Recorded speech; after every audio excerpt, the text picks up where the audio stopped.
Olá pessoal, tudo bem? Você está no canal Pregações e Teologia com Carlos Matias e hoje nós vamos fazer o trabalho com a origem de Satanás e sua queda, certo? Roda o vídeo!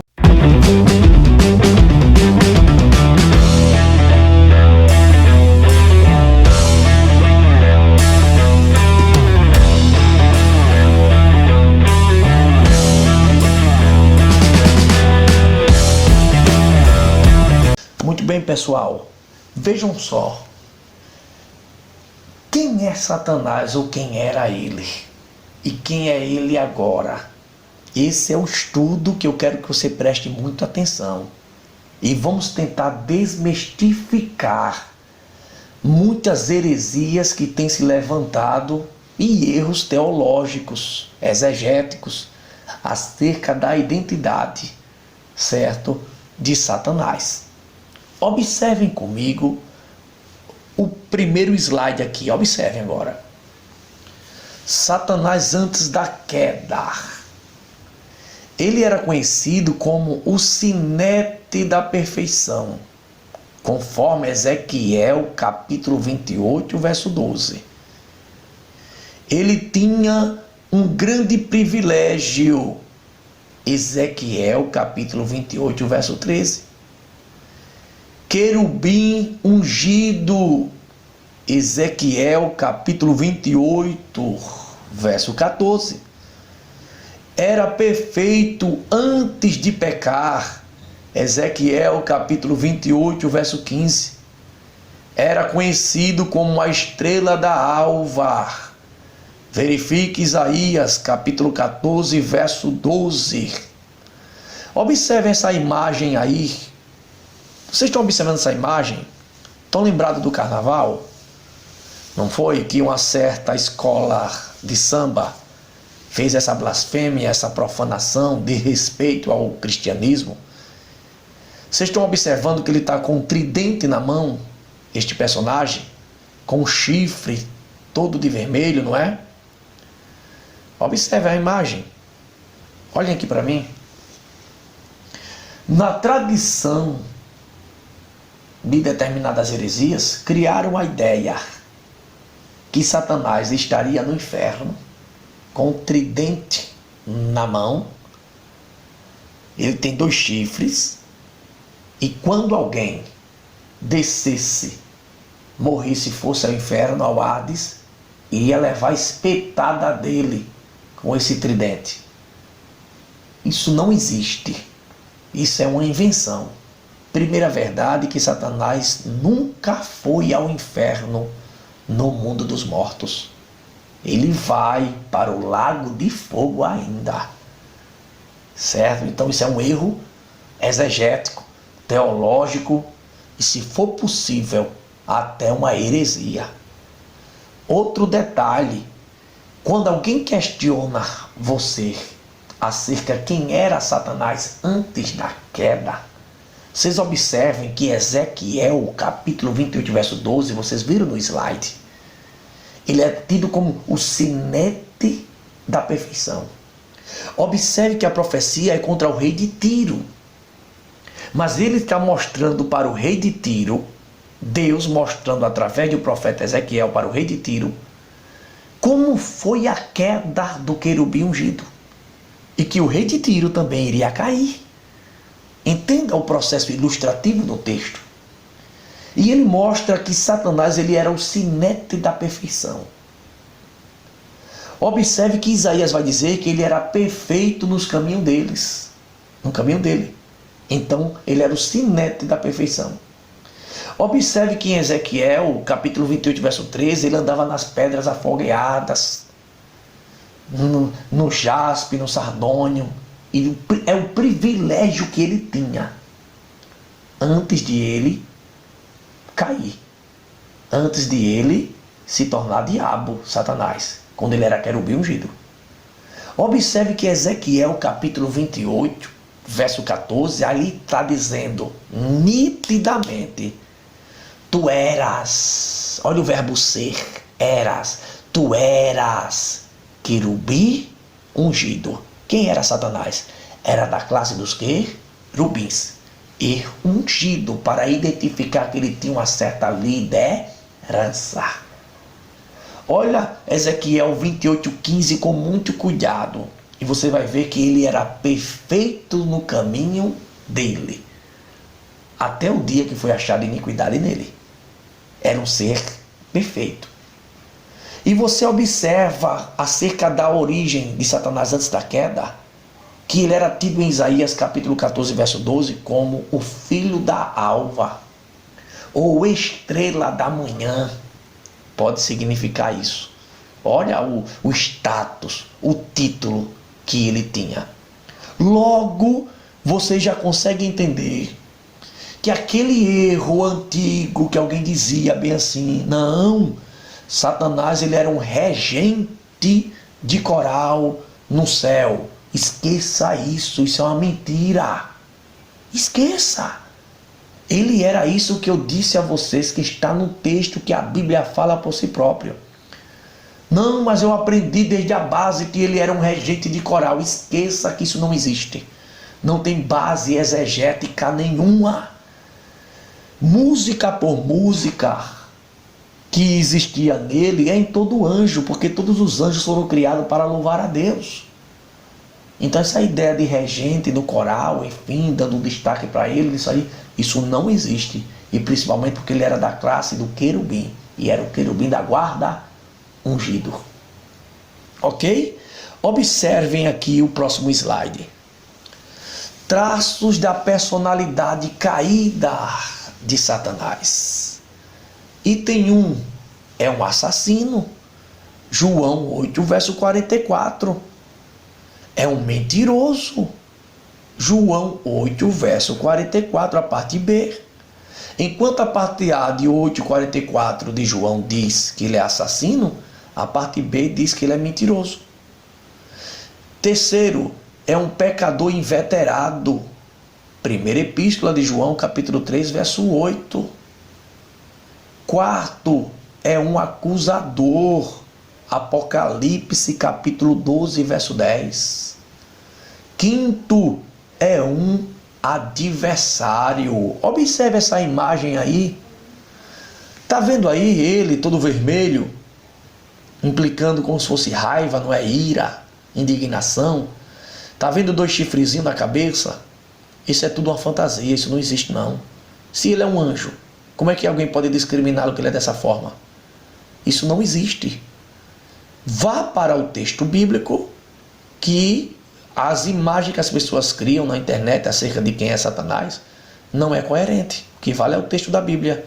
Olhem aqui para mim, agora, observem os traços da personalidade de Satanás. Pós-queda, ele é tudo isso e mais alguma coisa. Assassino, mentiroso, pecador inveterado, é um acusador e um adversário. E deixa eu abrir um parênteses aqui. Quando a Bíblia diz em Apocalipse que ele é acusador, Apocalipse 12, verso 10, vamos desmistificar alguma coisa? Preste atenção, por favor. Vamos desmistificar. Alguém pensa, ou pensava, outros ainda raciocinam dessa forma, erroneamente, que o diabo fica lá no céu constantemente acusando os crentes, ele em particular.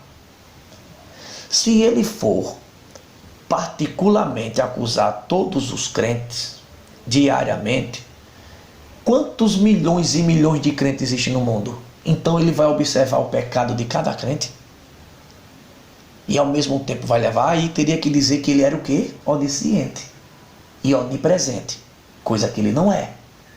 Quando a Bíblia diz que o diabo é acusador, certo? Ele usa os instrumentos dele aqui na terra, seres humanos, instituições, leis, para te acusar.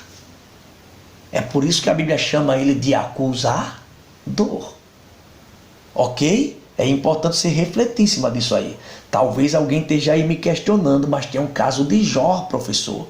Sim, ele foi acusar Jó. Mas Jó, a Bíblia diz que foi somente Jó que ele foi acusar. Ok? Quem é que dá base para dizer que todos os cristãos do mundo, ele está perseguindo um por um e vai lá acusar? Não, porque se ele está ao mesmo tempo perseguindo um, como é que ele vai estar ao mesmo tempo em outro país, em outra cidade, ou mesmo bairro, perseguindo outra pessoa ao mesmo tempo? Teria que dizer que ele era o quê? Onipresente, coisa que ele não é. Onipresente e onisciência também, que só pertence a quem esses atributos? A Deus. Então vocês entendam como é que vocês devem refletir acerca disso aí. Outro detalhe. Primeira epístola de Pedro, quando diz que ele é um adversário, primeira epístola de Pedro, capítulo 5, verso 8, que diz nosso adversário, anda ao nosso derredor. Quando a Bíblia fala que ele é nosso adversário, é adversário nosso, da igreja. Seres humanos falíveis. Agora já passou para raciocinar vocês um pouquinho? Ele se faz adversário da igreja. Ele mesmo se faz oponente de Deus. Mas Deus, como soberano, como onipotente, ele enxerga o diabo como adversário? Como oponente? Não. Não, Deus não tem alguém que seja igual a ele, um oponente, um adversário. Quando a Bíblia fala que o diabo é adversário nosso, é por causa da natureza, da personalidade dele. Entenda? Ok? Então ele é nosso adversário, é óbvio. Agora, em relação a Deus diretamente, ele se faz adversário de Deus, mas Deus não tem um adversário à altura. Ninguém é maior do que Deus, certo? Então Deus não tem um adversário. Ele faz o que ele quiser com o diabo. Entendeu aí? Acompanhe meu raciocínio. Na dúvida, pergunta lá, certo? No canal. Observe o próximo slide. Nomes principais de Satanás. Olha aí os nomes dele. Satanás, adversário. 2, diabo, que é o caluniador. 3, serpente, que dá a ideia de enganador. 4, maligno. 5, dragão. 6, príncipe deste mundo. 7, o Deus desse século. 8, acusador dos irmãos. 9, Belzebu, que é o príncipe dos demônios. E 10, Belial. Abra um item aí, um parênteses, olha aqui para mim, para o item 5 lá, dragão. Vocês sabem que dragão é uma figura de linguagem. Satanás não é um dragão tal qual a gente vê nos desenhos e nos filmes de ficção. Não, pessoal. Ele não é um dragão. Entenda quando a Bíblia fala de dragão, porque dragão na cultura, olha a cultura, na cultura da época, dragão era um ser negativo, certo? Era um ser totalmente também depravado, um ser mau, perverso, dragão. É tão tal que vocês encontram em filmes de desenhos antigos, o dragão como um ser mau e nunca um ser bom.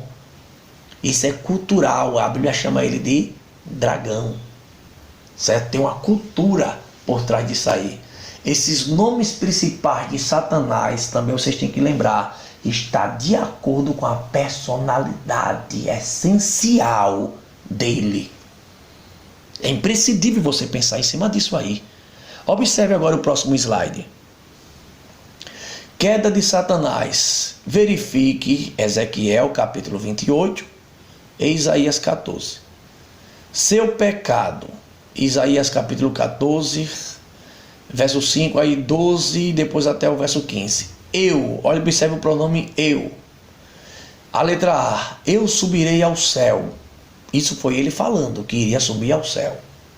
Ou seja, ele queria o quê? Eu tirarei o lugar de Deus. Eu tirarei o lugar de Deus. É o que ele quis dizer. Letra B, eu exaltarei meu trono acima das estrelas de Deus. Sabe o que ele quer dizer com isso aí? Acima dos anjos de Deus eu vou exaltar o meu trono. Na letra C, ó, eu me assentarei no monte da congregação da banda dos lados do norte. Ou seja, ele quis dizer acima de tudo que for de hierarquia angelical. Letra D, eu subirei acima das nuvens. Ou seja, ele queria a glória de Deus. E a letra E, eu serei semelhante ao Altíssimo. Observem aqui. Estas citações que vocês encontraram nesse slide é justamente do texto de Isaías capítulo 14, do verso 12 ao verso 15. Era o que ele planejava, o que ele queria ser. Não ser somente alguém semelhante a Deus, mas subir, estar acima do monte da congregação. Observe o próximo slide. Observem. Trabalho de Satanás contra os projetos de Deus. O que é que ele faz contra os projetos de Deus? Primeiro, tenta opor-se ao plano de Deus em todas as áreas e por todos os meios possíveis. Tenta falsificar o plano de Deus. Tentou o Cristo, Mateus 4, aquela tentação no deserto. Possuiu o corpo de Judas para atrair Cristo, João, capítulo 13, verso 27. Olha aqui. Está lembrado de Jambres e Jambres? Que Moisés fazia, eles faziam também? Era tentar falsificar o plano de Deus. Está lembrado das doutrinas de demônio? 1 Timóteo 4:1, dita por Paulo a Timóteo? É falsificar os planos de Deus. Se assemelhar a uma igreja cristã saudável que não é. As seitas. Certo? Isso é o trabalho de Satanás contra os projetos de Deus. Agora observe o próximo slide. O plano de Satanás na vida dos descrentes. Primeiro, cega-lhes as mentes. 2 Coríntios 4, verso 4. Vocês sabem que está escrito lá, né? O Deus desse século cegou o entendimento do incrédulo. Item 2. Roubar-lhes a palavra dos seus corações. Está lembrado dessa parábola aqui, não é? As aves que roubavam a semente. 3. Usa os descrentes para se opor ao trabalho de Deus. Apocalipse capítulo 2, verso 13. Está lembrado de Jezabel, né? Nesta igreja e outras também que trabalhavam contra a obra de Deus nas 7 cartas do Apocalipse. 4. Reuni-los lá para a batalha do Armagedon. Apocalipse capítulo 16, verso 13 ao 16. 5. Atualmente engana-os. Apocalipse capítulo 20, verso 3, que vai um texto que vai acontecer também no milênio, mas a Bíblia chama ele de enganador, engana os descrentes. Ok? Observe aqui o próximo slide. Ações de Satanás contra os crentes. É aí, ó. Item 1. Tenta os crentes para mentirem. Está lembrado desse texto aí, Atos? Capítulo 5, verso 3, Ananias e Safira. Item 2, acusa e calunia os crentes. Está lembrado de João 8, verso 44, né? Que ele é mentiroso e pai da mentira. E Apocalipse 12, 10 diz que ele é o nosso acusador. Item 3, pode impedir o trabalho de um salvo. 1 Tessalonicenses capítulo 2, verso 18. Ele tenta impedir todos os nossos projetos.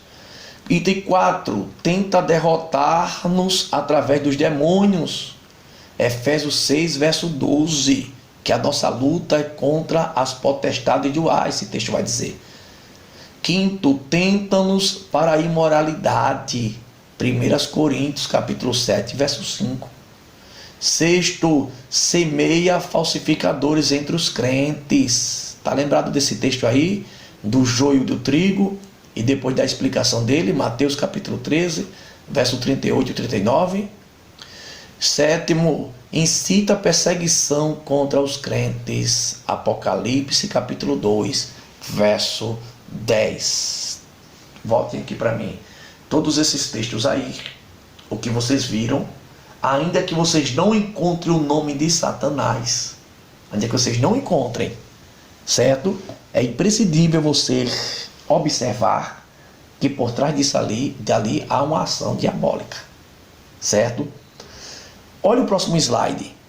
Defesas do crente contra Satanás. O que é que você tem que fazer?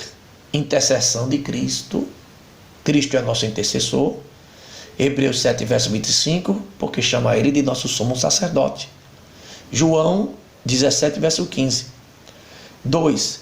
Ter uma atitude correta para com Satanás. Observe Judas, capítulo 1, verso... Judas 1, né? 1, depois o 8 e o 9. Estar vigilante contra Satanás. 1 de Pedro, capítulo 5, verso 8, né? Serem sóbrios, serem vigilantes, Pedro diz. Item 4. Tomar uma atitude de resistência contra Satanás. Mas por vezes devemos fugir. Está lembrado de Tiago, capítulo 4, verso 7? E 2 Timóteo, capítulo 2, verso 22? Quinto, usar a armadura espiritual. Efésios 6, verso 11 ao 18. Olha aqui para mim. Quais são as nossas armaduras espirituais? Oração, jejum. Vá no meu canal que eu estou falando sobre uma pregação sobre oração e jejum, em um culto doutrinário lá na igreja onde eu dirijo, certo? São armas espirituais. E leitura da palavra, estudo da palavra, são armas espirituais contra Satanás, certo? Observe o próximo slide, que é o último. Primeiro, quais são os castigos sofridos por Satanás? Primeiro castigo dele, expulso da sua posição original. Ezequiel 28, verso 16, diz que ele caiu do céu. Item 2, no jardim do Éden, capítulo 3, verso 14 e o 15. Precisamente o 15 diz: e porei inimizade entre ti e a mulher, e esta te ferirá a cabeça, e tu lhe ferirá o calcanhar. Aquilo foi uma derrota para o diabo antecipada, não é? Alguém viria da descendência da mulher, iria esmagá-lo a cabeça da serpente, que era ele. Era uma derrota antecipada. Olha o item 3 aí. Na cruz do Calvário, certo? Olha aqui para mim. Se vocês olharem esse texto direitinho, observem precisamente Colossenses 2, verso 14 e o 15, que Cristo pegou a cédula da dívida que era contrária a nós. Pegou ela, encravou na cruz. E a Bíblia diz ainda nesse texto que ele expôs as potestades, a vergonha pública. Aquilo foi uma derrota para o diabo, um castigo para ele. Cristo morrer na cruz. Porque Cristo morrendo na cruz estava pagando uma dívida que era minha e que era tua. E Hebreus capítulo 2, verso 14 é que bate o martelo mesmo. Que diz bem assim, que Jesus com a morte dele aniquilou aquele que tinha o império da morte, a saber, o diabo. Então na cruz o diabo foi castigado. E vamos desmistificar agora alguma coisa aqui.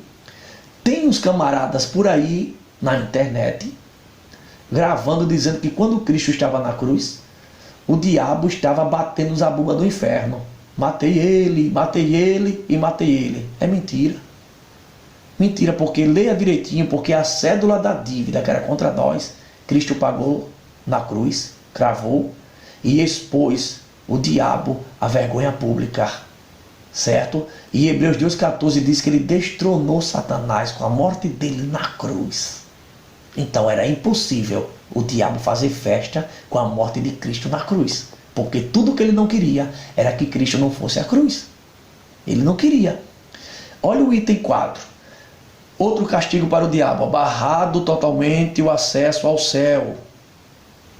Eu botei durante para explicar que essa é uma guerra que vai existir na grande tribulação entre Satanás e seus anjos e o arcanjo Miguel e seus anjos. Aí a Bíblia diz que ele será expulso de uma vez totalmente das regiões celestiais.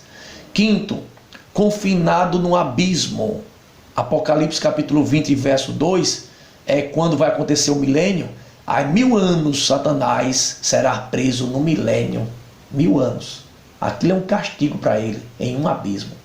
Claro que ele vai ser solto após o milênio, não é? Observe o item 6. Lançado para dentro do lago de fogo. Apocalipse capítulo 20, verso 10. Observe aqui para mim rapidinho. Observem. Satanás não é dominador do inferno não, viu? Apocalipse 20, verso 10 é quando ele vai para o inferno, o lago de fogo, ele vai para sofrer eternamente. Aquela história que alguém diz, tu vai morrer infeliz e tu vai sofrer na mão do Satanás lá no inferno, não existe. Satanás vai estar sofrendo num lago de fogo, juntamente com os pecadores também. Ele não vai ser uma espécie de gerente de inferno, não. Certo? É importante você entender isso. Outro detalhe, se vocês observar o slide, olha aqui de novo. Observações. Após Satanás ser lançado no lago de fogo, será cumprido Romanos 16, 20, Mateus 25, 41. Olha aqui para mim finalizar.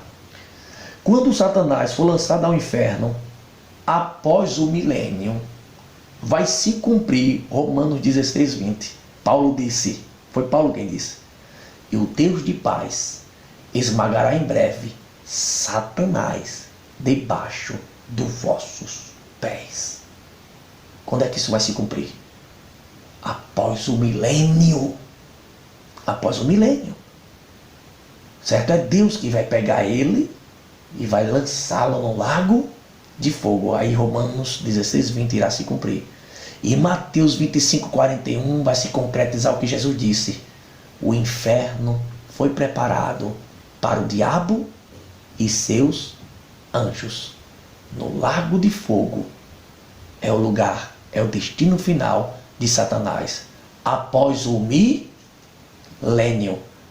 Olhe lá o nosso vídeo cerca do milênio, viu? Para você entender isso, esse anexo. Ok? Deus te abençoe.